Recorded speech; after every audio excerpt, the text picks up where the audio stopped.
Buenos días, mi nombre es Ana Ramírez, soy estudiante de Psicología, cuarto semestre en la Universidad Uniminuto. Mi ID es el 497343. Hoy les voy a hablar de los trastornos de la personalidad y vamos a definir qué es la personalidad.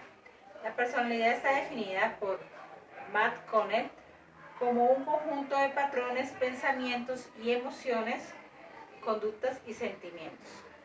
Los trastornos se definen como un patrón permanente y accesible de experiencia interna de comportamientos que se apartan de la expectativa de la cultura. Según el Manual de Diagnóstico Estadístico de los Trastornos Mentales, se dividen en tres grandes grupos, dependiendo de las características y las similitudes que tienen en sí. Se dividen en el grupo A, grupo B y grupo C. Las causas de los trastornos no están bien definidas. Se dicen que unas son genéticas, unas son por el ambiente, otras es por el trastorno social que tenemos.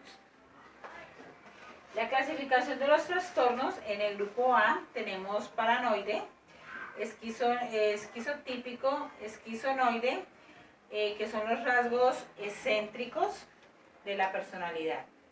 En el grupo B tenemos los antisociales, tenemos la personalidad límite, los histrónicos, los narcisistas. Los narcisistas son los de patrón egoístas, los histrónicos son de patrón gregoriano, los antisociales son de patrón fanfarrón y los de límite son de patrón inestable. Los del grupo C son de personalidad de evitación, dependencia y obsesivo compulsivo. En el grupo A tenemos trastorno de paranoide de la personalidad. Este patrón permanente de desconfianza, suspicacia, que hace que se interprete maliciosamente a los demás. Todo el tiempo están pensando que están conspirando en contra de él, que están hablando, que lo están siguiendo, que todo su contorno social es totalmente malo. Tenemos el trastorno esquizoide de la personalidad. Es un patrón permanente de desconexión de las relaciones sociales y restricción de la expresión emocional. Son pacientes que se aíslan totalmente de los grupos, que no comparten, no van a reuniones y en la casa están totalmente siempre aislados. En el salón son los que están en un rincón y no se socializan para nada. Tenemos también el trastorno esquizotípico de la personalidad. Es un patrón permanente, malestar intenso en las relaciones personales. Hay distorsiones cognitivas y perspectivas excéntricas y de comportamiento. Son personas que dicen totalmente diferente, que tienen un estilo de vida completamente raro, no les gusta el patrón social, sino que cambian totalmente. En el grupo B tenemos trastorno antisocial de la personalidad. Hablamos que es el fanfarrón, es un patrón de desprecio y violación a los derechos de los demás. Agreden a los animales, agreden a las personas sin tener una causa, maltratan a su pareja, golpean a su hermano. Los trastornos, cabe decir que se encuentran desde la adolescencia. A partir de la adolescencia hasta la adultez se han encontrado los trastornos, ¿no? Trastorno de la personalidad límite es un patrón permanente de inestabilidad en las relaciones interpersonales, de autoimagen y efectos de una notable impulsividad. El trastorno histrónico de la personalidad es un patrón permanente de excesiva emotividad y de demanda 100% de la atención. Esto lo vemos mucho en las estrellas de Hollywood, que hacen cualquier cosa pues para llamar la atención, se pintan el cabello, se hacen tatuajes. Muchos de los artistas sufren de este patrón. El trastorno narcisista pues muchos de nosotros lo manejamos. Es un patrón permanente de grandiosidad, necesidad de admiración y de falta de empatía. En el grupo C tenemos los trastornos de personalidad por evitación.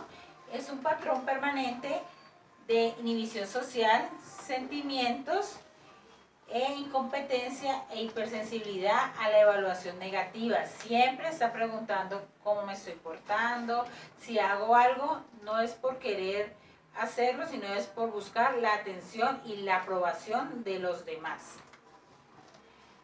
En el trastorno de dependencia de la personalidad tenemos el patrón permanente de comportamiento sumiso, pegajoso, relacionado con una excesiva necesidad de cuidado. Todo el tiempo tienen que estar cuidándome, soy dependiente del 100%, son los hijos que llevan toda la vida viviendo con la mamá porque son dependientes, no pueden ir al baño solos, siempre tienen que tener a alguien que los acompañe.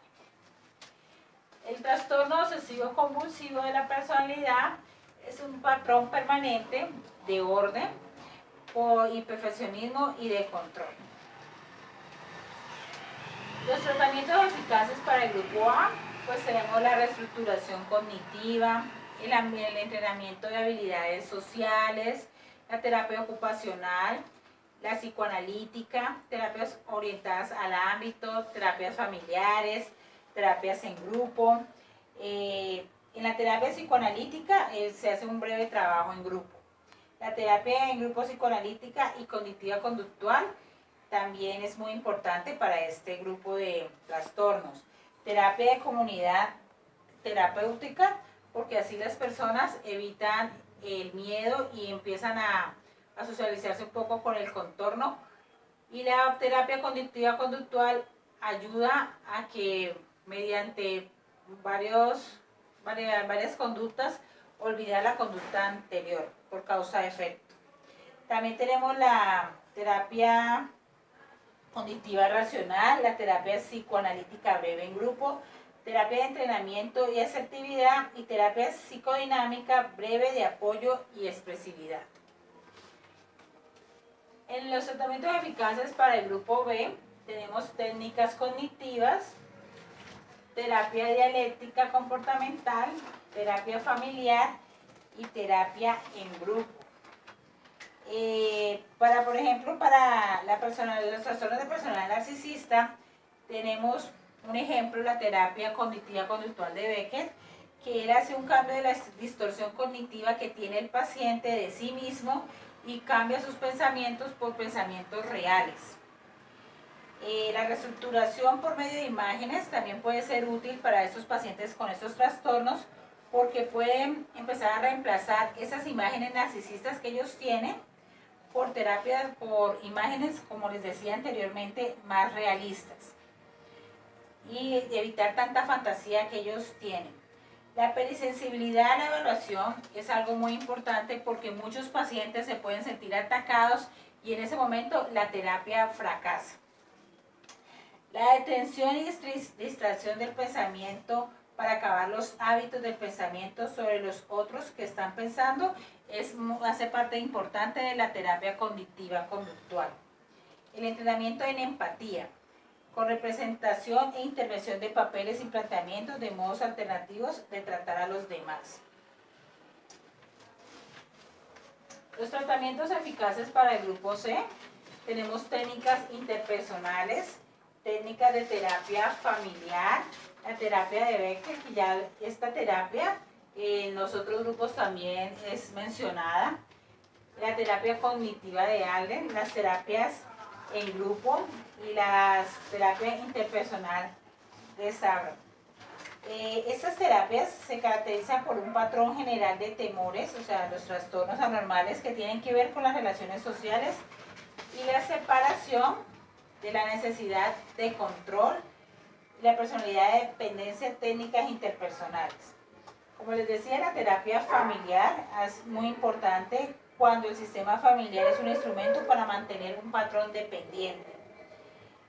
La terapia de pareja y de grupo, permite la exposición forzada a personas desconocidas en un ambiente de aceptación que pueden ayudar a los pacientes a superar su situación. ¿Qué me dice qué terapia debo utilizar con los pacientes?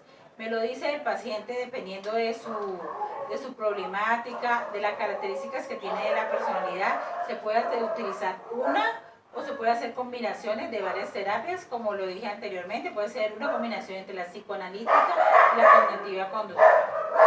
Espero que les haya gustado esta información.